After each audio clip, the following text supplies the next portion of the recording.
அஸ்ஸலாமு அலைக்கும் வரஹ்மத்துல்லாஹி வபரகாத்துஹு. பிஸ்மில்லாஹ், அல்ஹம்துலில்லாஹ், வஸ்ஸலாத்து வஸ்ஸலாமு அலா ரசூலில்லாஹ் வபஅத். அன்பான எனதருமை சகோதர சகோதரிகளே, தாய்மார்களே, இளைஞர்களே, உங்கள் அனைவரின் மீதும் அல்லாஹுடைய சாந்தியும் சமாதானமும் என்றென்றும் நிலவட்டுமாக.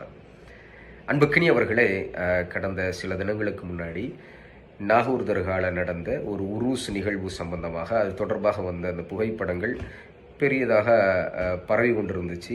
அப்போ அது சம்பந்தமாக சில விஷயங்களை நான் பதிவு செய்திருந்தேன் என்னுடைய யூடியூப் சேனல்லையும் ஃபேஸ்புக் பேஜ்லேயும். அதில் பிரதானமாக நான் சொன்ன கருத்து இதுதான். அதாவது ஒரு மனிதனை நம்ம கேவலப்படுத்தக்கூடாது, அசிங்கப்படுத்தக்கூடாது, அந்த ஃபோட்டோ வச்சு அவரை கிண்டல் அடிக்கக்கூடாது அப்படிங்கிறத நான் முதலாவது பதிவு செஞ்சேன். இரண்டாவது, அந்த நிகழ்வுக்கும் இஸ்லாத்துக்கும் எந்த தொடர்பும் கிடையாது. குர்ஆன்லையும் சுன்னாலையும் இப்படியான நிகழ்வுகள் நம்மளுக்கு வழிகாட்டப்படலை. இந்த மாதிரியான நிகழ்வுகளை அல்லாஹ்வுடைய தூதர் முஹம்மது ஸல்லல்லாஹு அலைஹி வஸல்லம் செய்யலை. அல்லாஹ்வுடைய தூதர் முஹம்மது ஸல்லல்லாஹு அலைஹி வஸல்லம் உருவாக்கிய சஹாபாக்கள் செய்யலை. அதனால் இந்த நிகழ்வுக்கும் இஸ்லாத்துக்கும் எந்த தொடர்பும் கிடையாது என்று சொல்லியிருந்தோம். மேலதிக சில விளக்கங்களையும் கொடுத்துருந்தோம். இப்போது இந்த வீடியோவுக்கு கீழே நிறைய பேர் பின்னோட்டம் செய்கிறாங்க. எங்கிட்டையும் பர்சனலாக நிறைய பேர் சில கேள்விகள்லாம் கேட்குறாங்க. அதில் ஒரு சில பேர் ஓகே டீசெண்டாக கேட்குறாங்க, ஒரு சில பேர் தவறான முறையில், அதாவது எப்படி கமெண்ட் பண்ணக்கூடாதோ அந்த மாதிரியெல்லாம் கமெண்ட் பண்ணுறாங்கன்னு வச்சிங்களேன். அது ஹைர், அல்லாஹ் சுப்ஹானஹு வ தஆலா உங்களுக்கு நேர்வழி காட்டட்டும். நம்ம துஆ தான் செய்ய முடியும். ஒரு சக முஸ்லீம்காக நம்ம துஆ தான் செய்ய முடியும்.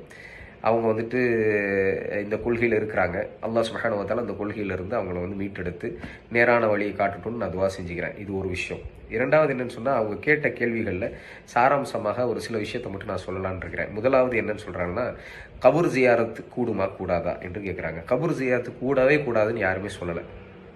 அல்லாஹ்வுடைய தூதர் முஹம்மது ஸல்லல்லாஹு அலைஹி வஸல்லம் அவர்கள் கபூரை ஜியாரத் செய்வதை நமக்கு அனுபவிச்சிருக்கிறாங்க. அதாவது பொது மையவாடிகளை ஜியாரத் செய்கிறத நமக்கு அனுபவிச்சிருக்காங்க. கபர் என்றால் எப்படி இருக்கணும் அப்படின்னு சொன்னால், கபர் என்பது எழுப்பப்பட்டதாக இருக்கக்கூடாது. இப்போ நீங்கள் தர்காவில் இருக்கிறதுல எழுப்பப்பட்டு அதற்கு மேலே புடவை போட்டப்பட்டு பக்கத்தில் விளக்கு வச்சு அந்த விளக்குக்கு எண்ணெய் ஊற்றி பக்கத்தில் மயிலிறக வச்சு இப்படி இது பண்ணிக்கிட்டு என்ன சொல்கிறது, ஒரு பிளேஸ் ஆஃப் வர்ஷிப், அதாவது வணங்கக்கூடிய ஒரு இடம் மாதிரி ஆக்கி வச்சுருக்கிறாங்கல்ல, அது அல்ல. அது அப்படி இருக்கக்கூடாது. மையவாடி என்பது பொது மையவாடியாக எல்லாரும் சமமாக அடக்கப்பட்டிருக்கக்கூடிய ஒரு மையவாடியாக அது இருக்கணும். அடுத்ததாக அங்கே போய் நம்ம என்ன சொல்லலாம் அப்படின்னு சொன்னால், அல்லாஹ்வுடைய தூதர் ஸல்லல்லாஹு அலைஹி வஸல்லம் அதற்கும் வழிகாட்டுதல் நமக்கு செஞ்சு தந்துருக்காங்க. அழகான ஒரு துஆவை சொல்ல சொன்னாங்க. அஸ்ஸலாமு அலைக்கும் யா அஹ்லத் தியார் மினல் முஃமினீன வல் முஸ்லிமீன் வ இன்னா இன்ஷா அல்லாஹு லாஹிகூன் அஸ்அலுல்லாஹு லனா வ லக்கும் ஃபில் ஆஃபியா. இதுதான் நம்ம செய்யணும். இந்த துஆவை தான் நம்ம செய்யணும். துஆவுடைய பொருளை நீங்கள் இன்ஷா அல்லாஹ் பார்த்துக்கொள்ளுங்கள். அப்போது இந்த துஆவை செய்யணும். அல்லாஹ்வுடைய தூதர் ஸல்லல்லாஹு அலைஹி வஸல்லம் முக்கியமாக இன்னொரு விஷயத்தை சொன்னாங்க. இந்த மாதிரியான கபூர் ஜியாரத்துகள் உங்களுடைய மரணத்தை உங்களுக்கு ஞாபகப்படுத்தும், உங்களுடைய மறுமையை உங்களுக்கு ஞாபகப்படுத்தும். அல்லாஹ்வுடைய தூதர் முஹம்மது ஸல்லல்லாஹு அலைஹி வஸல்லத்துக்கு மிகவும் நெருக்கமான உஸ்மான் ரலியல்லாஹு அன்ஹு அவர்கள் அடிக்கடி கபூர் ஜியாரத் செய்வாங்க. அவங்க கபூர் ஜியாரத் செஞ்சு என்ன செய்வாங்க தெரியுமா? அங்கே போய் அழுகுவாங்க. தாடி நனைகிற அளவுக்கு அழுகுவாங்க. அவங்களுடைய கண்ணீர் தாடியை நனைக்கும்.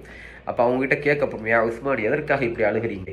நரகத்தை பற்றி ஞாபகம் கட்டப்போது இப்படி அழுகலையே, அல்லாஹ்வுடைய அதாவை பற்றி ஞாபகம் கட்டப்போது இப்படி அழுகலையே, ஆனால் இந்த கபருக்கு வந்துட்டா மட்டும் இப்படி அழுகிறீங்களேன்னு சொல்லி கேட்கும் பொழுது உஸ்மான் ரலியல்லாஹு சொல்லுவாங்க, என்ன சொல்லுவாங்கன்னா, அல்லாஹ்வுடைய தூதர் ஸல்லல்லாஹு அலைஹி வஸல்லம் அவர்கள் சொன்னார்கள், மரணத்துக்கு அப்புறம் முதலாவது வீடு, மறுமையுடைய முதலாவது வீடு இந்த கபரு தான், இந்த மண்ணறை தான்.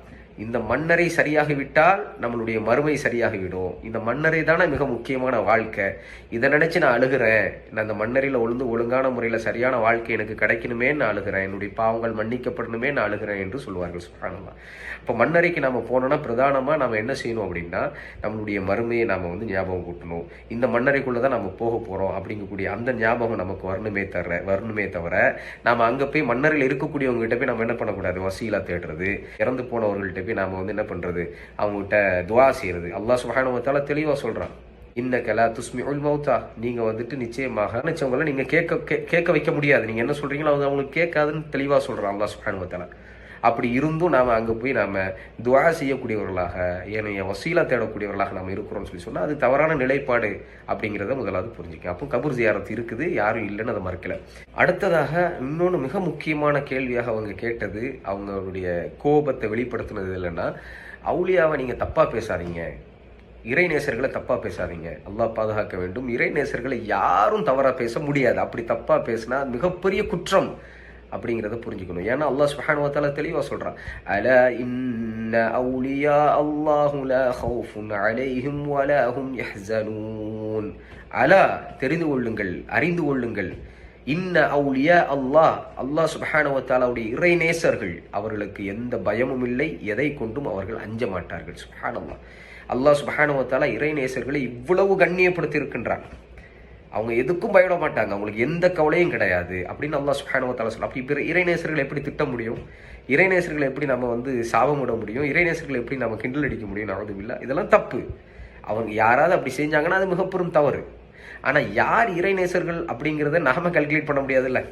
இப்போ அங்கேயும் பிரச்சனை இருக்குது. என்ன பண்ணுறாங்கன்னா, இவர் தான் இறைநேசர், இவர் தான் இறைநேசர், இவர் தான் இறைநேசர்னு சொல்லிட்டு அல்லாஹ் சுப்ஹானஹு வ தஆலா ஏதோ இவங்களுக்கு ஸ்பெஷலாக வஹி அனுப்புன மாதிரி பேசுகிறாங்க. அது தவறானது. அல்லாஹ் சுப்ஹானஹு வ தஆலாவுக்கு தான் தெரியும் யார் இறைநேசன் என்று. முதல்ல இறைநேசனுடைய குவாலிட்டி என்ன? ஒரு இறைநேசனுடைய குவாலிட்டியை அல்லாஹ் சுப்ஹானஹு வ தஆலா தெளிவாக சொல்கிறான். இரண்டே குவாலிட்டி தான்.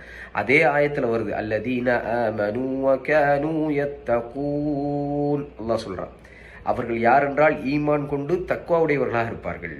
அப்போ ஈமான், தக்வா, நம்பிக்கையுடையவர்களாக இருக்கணும், இறையச்ச உடையவர்களாக இருக்கணும். இந்த இரண்டு பண்பும் யாருக்கு இருக்கின்றதோ அவர்கள் தான் அவுலியாக்கள் என்று அல்லாஹ் சுப்ஹானஹு வ தஆலா சொல்கிறான். அவர்கள் தான் இறைநேசர்கள் என்று அல்லாஹ் சுப்ஹானஹு வ தஆலா சொல்றான். அப்போ இந்த பண்பு யாருக்கு இருக்கின்றதோ அவர்கள் நல்லடியார்கள். அந்த பண்பு உங்களுக்கே இருந்தால் நீங்கள் நல்லடியார் தான். சுப்ஹானல்லாஹ். அதனால இவர் நல்லடியார், இவர் நல்லடியார், இந்த ஃபுலான் நல்லடியார்னு சொல்றதுக்கு நம்மளால முடியாது. ரெண்டாவது இன்னொன்று ஒரு விஷயத்தை புரிஞ்சுக்கங்க, அல்லதீன ஆமனு வ கானூ யத்தகூன். இந்த ரெண்டுமே உள்ளம் சம்பந்தமான விஷயம். தக்வாவும் ஈமானும் நம்மளுடைய உள்ளத்தில் இருக்குது, சரியா? அதனால நான் அறிஞ்சு கொள்ள முடியாது இவர் தான் நல்லடியாரு அப்படின்னு அறிஞ்சு கொள்ள முடியாது. காரணம், இந்த ரெண்டு பண்புமே உள்ளத்தில் இருக்கக்கூடியது. அல்லாஹ் சுப்ஹானஹு வ தஆலா குர்ஆன்ல சொல்றான், ஹுவ அலமு பிமனித்தகா. அல்லாஹ் சுப்ஹானஹு வ தஆலாவுக்கு தான் தெரியும் யாருடைய உள்ளத்தில் தக்வா இருக்குதுன்னு. அதனால அவுலியாக்களை யாருமே எந்த நேரத்திலையுமே தவறாக பேசலை. ரெண்டாவது, ஒரு முஸ்லீமோட இஸ்ஸத்தை, அவர் மரணிச்சிருந்தாலும் சரி, அவருடைய இஸ்ஸத்தை பாழாக்குறதுங்கிறது மிகப்பெரிய தப்பு. அதனால அங்கே அடக்கப்பட்டிருக்கக்கூடியவரை நம்ம தவறாவோ தப்பாவோ கேலியாவோ கிண்டலாவோ பேசினாதான் தப்பு. நம்ம அப்படி பேசவே இல்லையே.